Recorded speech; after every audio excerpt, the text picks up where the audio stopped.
Hello, and welcome to our English practice session. Welcome to Listen and Speak English Stories podcast. Today you will practice your listening with a simple B1 story. Listen carefully, repeat aloud, and improve your fluency.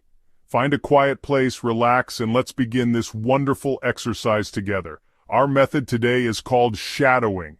You will listen and repeat like an echo. The story is simple, slow, and designed for B1 learners. Let's begin. The first rays of morning sun began to peek through the linen curtains of Leo's small, cozy apartment, painting soft stripes of light across the wooden floor. It was the start of a new day in the quiet town he now gratefully called home. Leo's alarm clock played the gentle sound of birds singing, a calm way to wake up that set a peaceful tone for the day. He stretched his arms high above his head, a long, satisfying stretch that sent the last remnants of sleep fleeing from his body. After getting out of bed, Leo walked to his small kitchen. The first thing he always did was drink a large glass of water. Then, he started his most important morning ritual, making coffee. This wasn't just about caffeine, it was a form of meditation. He loved measuring the dark, fragrant grounds and pouring the hot water slowly, letting the rich aroma fill the small space. With his favorite mug in hand, Leo sat by the window and watched the street slowly come to life. A baker with a flour-dusted apron opened his shop, an old man walked his tiny, energetic terrier, and neighbors stopped for a genuine chat. These small, everyday scenes made Leo feel connected to the town's gentle rhythm. Once his coffee was finished, Leo prepared a simple breakfast, toast with jam and a piece of fruit. He ate at his small table, enjoying the stillness. After quickly washing his dishes, he put on his jacket, feeling ready to join the world outside. He grabbed his reusable canvas bag and put on his comfortable walking shoes, the familiar weight of the empty bag a promise of good things to come. The market was a 10-minute walk, and he enjoyed the journey as much as the destination. He smiled at neighbors, Mrs. Gable tending her roses in her garden, children chasing a ball down the sidewalk. He loved this easy, unforced sense of community. The path to the market took him through a small park with tall trees and a little stream with ducks. He paused on the bridge for a moment, just watching. As he got closer, the park's quiet peace changed to a gentle rising hum. The market's vibrant activity filled the air. He wandered through the aisles, his canvas bag empty and ready for treasures. The stalls were a kaleidoscope of colors: red tomatoes, deep green spinach, sunny yellow lemons.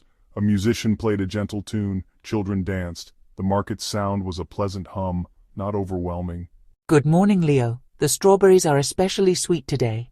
He accepted the one she offered, its sweetness bursting on his tongue. He chose the ripest berries and smelled their sweet fragrance. Next, he bought carrots still dusted with soil, sharp onions, and firm potatoes for a soup he planned to make. At the bakery, he bought a warm, crusty loaf and a small flaky pastry as a treat.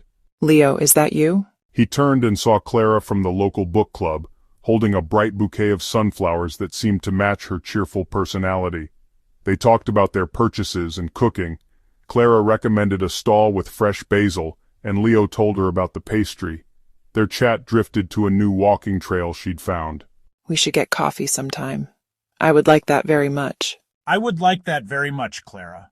He walked home, the bag now pleasantly heavy on his shoulder, his heart feeling lighter than before.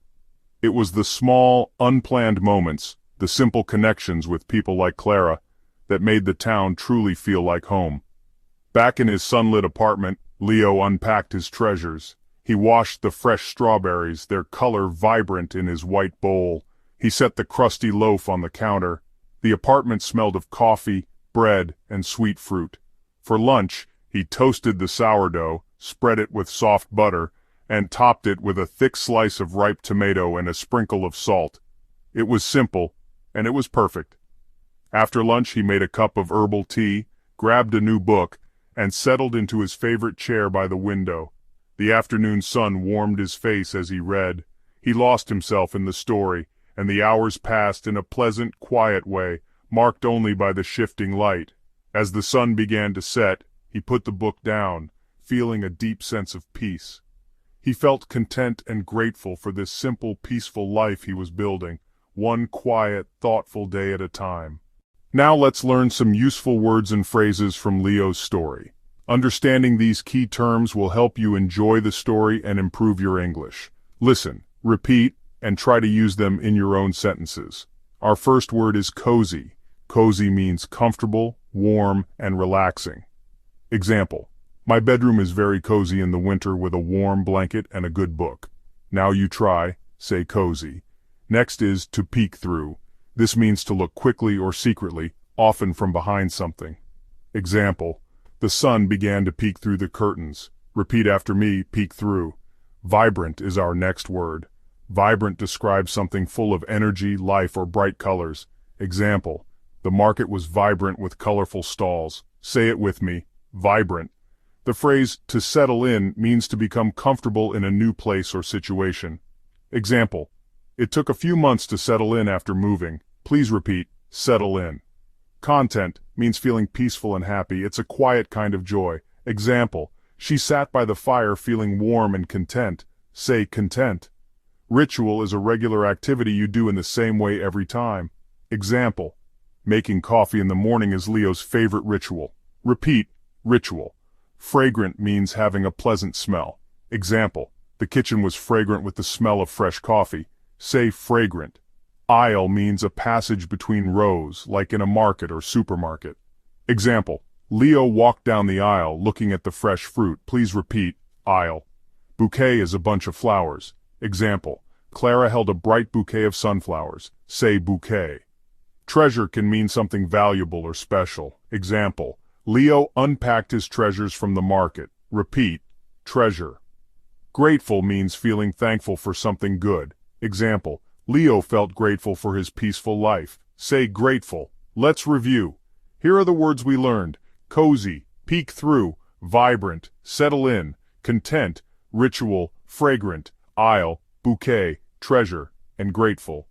Try to use these words in your own sentences. The more you practice, the more confident you will become. Now it's time for our speaking practice. We'll use a technique called shadowing. I will say a sentence and you'll repeat it after me. Try to match my pace and intonation. Let's begin. The sun began to peek through the curtains of Leo's small, cozy apartment. One more time, the sun began to peek through the curtains of Leo's small, cozy apartment. Great. For this next one, pay close attention to the rhythm of the sentence. He enjoyed the journey as much as the destination. Again, he enjoyed the journey as much as the destination. The smell of fresh bread filled the air, a simple, comforting aroma. Let's say that again. The smell of fresh bread filled the air, a simple, comforting aroma. These were the small, everyday scenes that made Leo feel connected to his community. Again, these were the small, everyday scenes that made Leo feel connected to his community. You're doing well. Now, focus on linking the words together smoothly, just like a native speaker. The day had been full of small, simple pleasures. One last time, the day had been full of small, simple pleasures. Fantastic. You did an amazing job today. Shadowing is one of the best ways to improve your fluency and confidence. Keep practicing whenever you can, even for just a few minutes a day. You're on the right track. Practicing English every day, even for a short time, helps you improve faster. Try to make English a part of your daily routine. For example, listen to a podcast while you have breakfast, or read a short story before bed. Use English in real life whenever you can. Order coffee in English, write your shopping list in English, or talk with friends who are also learning. The more you use English, the more confident you will feel. Try different ways to practice. You can watch English videos, listen to music, or use language apps on your phone. Find what you enjoy and learning will feel easier and more fun. Don't be afraid to make mistakes. Every mistake is a chance to learn. Celebrate your progress, even the small steps. Maybe you learned a new word today or finished a story in English. That's great. Stay motivated by setting small goals. For example, try to learn 5 new words each week or speak English for 5 minutes every day. When you reach your goal, reward yourself with something you like. Remember, you are not alone. Many people around the world are learning English, just like you. Join a study group, find a language partner, or connect with other learners online. Supporting each other makes learning more enjoyable. Listen again, repeat daily, and you will see your English fluency grow. Consistency is more important than intensity. Subscribe to Listen and Speak English, Stories podcast for more listening practice every week. Thank you for joining me today. Happy learning.